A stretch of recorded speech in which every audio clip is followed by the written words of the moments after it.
Open your mind.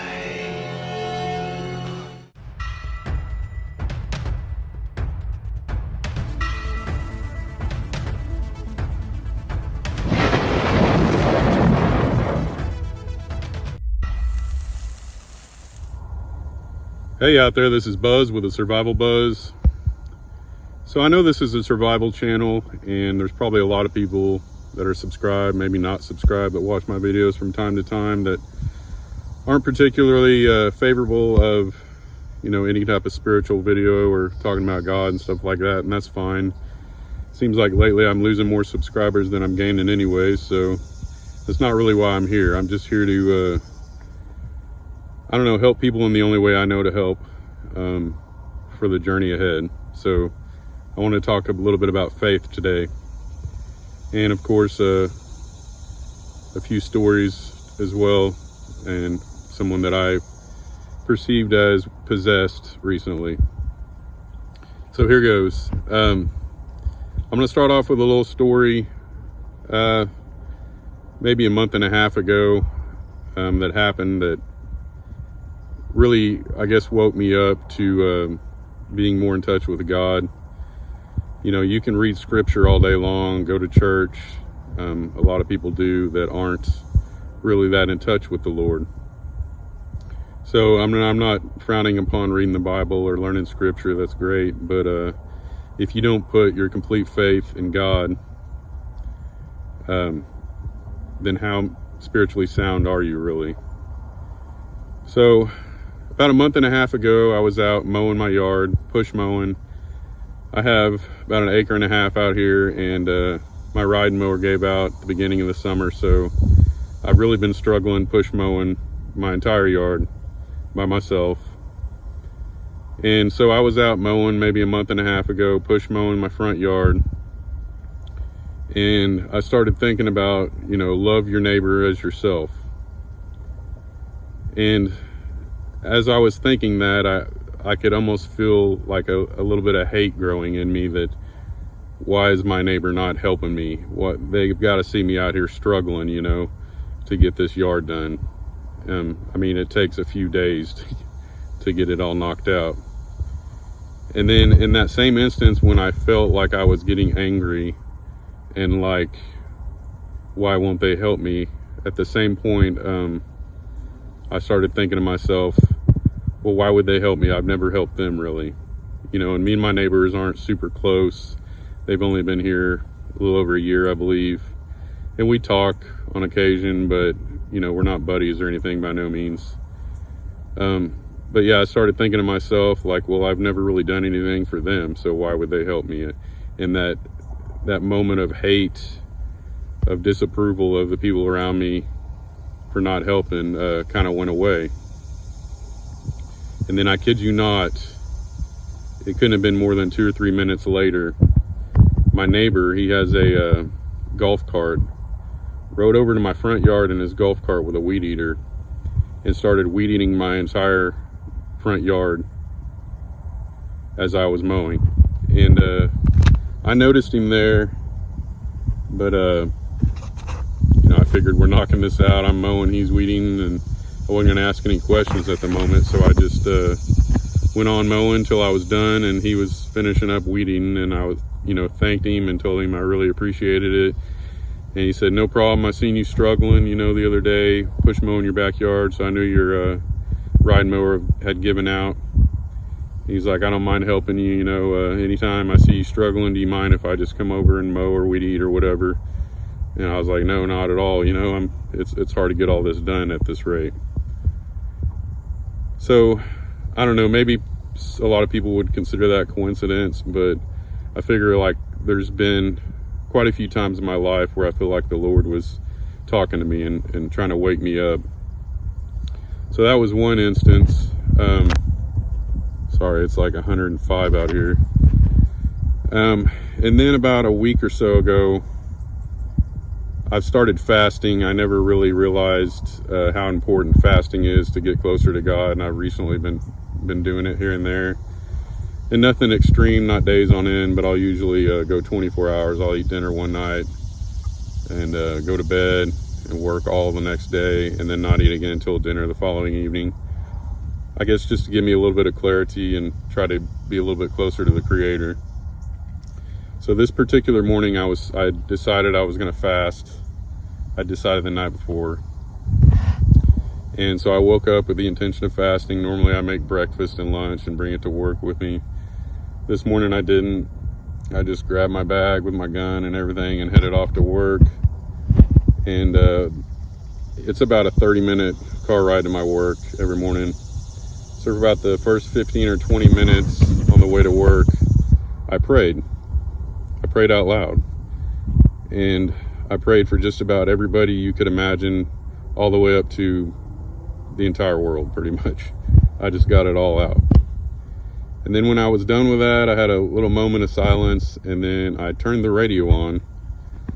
And long story short, and I'm not going to say the song, but there's a song that's close to me that for some reason has always, I don't know, been really close to me, and I felt like something I always wanted to play have played at my funeral.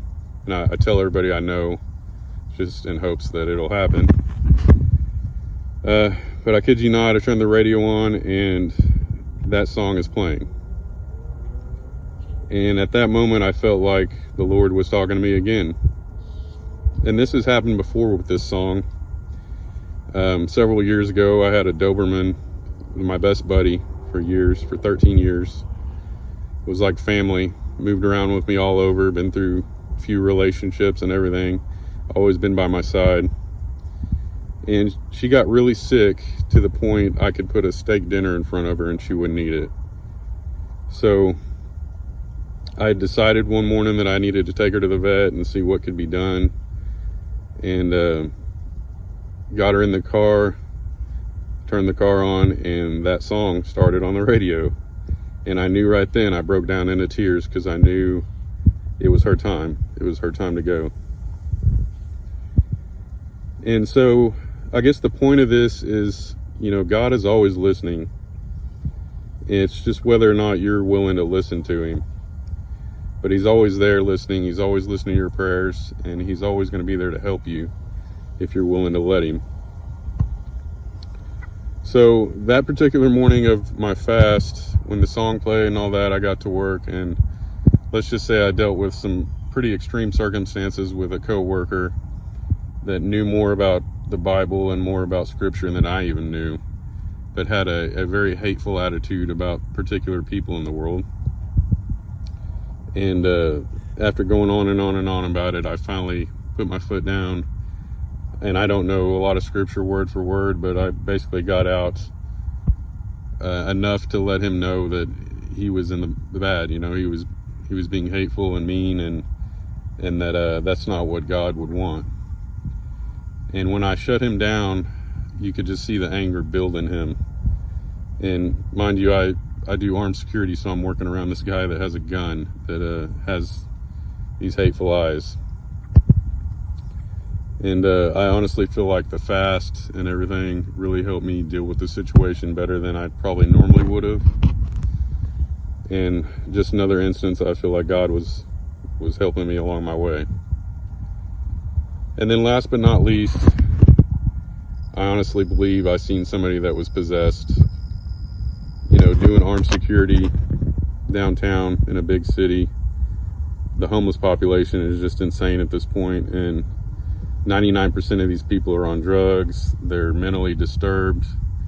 They're not in their right mind, so I deal with a lot of them. And I guess I'm not as thoughtful as I should be at times, but I'm an armed guard. I'm protecting the property I'm on, and I have to pretty much just tell them to leave constantly. Well, this particular morning, somebody that worked in the building I'm in came in and said, "Hey, there's a guy out there in the parking structure screaming and hollering at the top of his lungs at people and scaring people." So I was like, all right, I'll deal with it. I go out there. There's this homeless man, and he's lying on the ground, just rolling around, screaming as loud. I mean, you couldn't even hardly stand by the guy. He was screaming so loud, it was hurting my ears. And smacking himself in the head as hard as he could and spitting everywhere. And I yelled, "Hey, you got to get out of here," as loud as I possibly could. He acted like he didn't even hear me. And then I said, "Hey, can you hear me?" Because I assumed that he was on some synthetic drugs or something. I see people like that all the time that are not in their right head and they can't even verbalize what they're wanting to say or anything else. And when I said that, he mumbled off some stuff and something about, help me. At the same time, he's spitting and screaming. And I said, "Man, you got to get out of here." And about that time, he jumped up, dead sober at this point. I don't know whether it was drugs. I guess a lot of people would chalk it up to that, but stood up, dead sober, stared right at me. And at this point, I'm completely on guard, thinking I'm going to have to pepper spray this guy, something, he's going to attack me. And he was like, "All I asked for was help. All you law enforcement are the same. Nobody ever helps." And I said, "Well, what can I help you with? What do you need help with?" And he just stared me in my eyes with this lost look and said, "No, you're not going to help me." And started spitting again. And just the look in this guy's eyes, there was no whites to his eyes. And I'm not saying they were solid black, but they were very dark. A lot of redness. And like I said, a lot of people might rack this up to drugs, but it was almost as if he were peering into my soul. It was a very creepy situation. So that's all I got. I just wanted you guys to know, you can read the good book all you want, and that's great. But at some point, you've got to lean on God. You've got to put all your faith in knowing that you can move mountains with the Lord behind you. Because I honestly feel like at this point, the further I get into my prepping, this is a spiritual battle we're in. This isn't a red or blue, Republican, Democrat, powers that be. This is a spiritual war that we're in right now. And if you don't get close to God right now and start talking to Him and looking for answers, you're going to be completely lost once the mass deception completely kicks in. God bless y'all, and I'll catch you on the flip side. Later.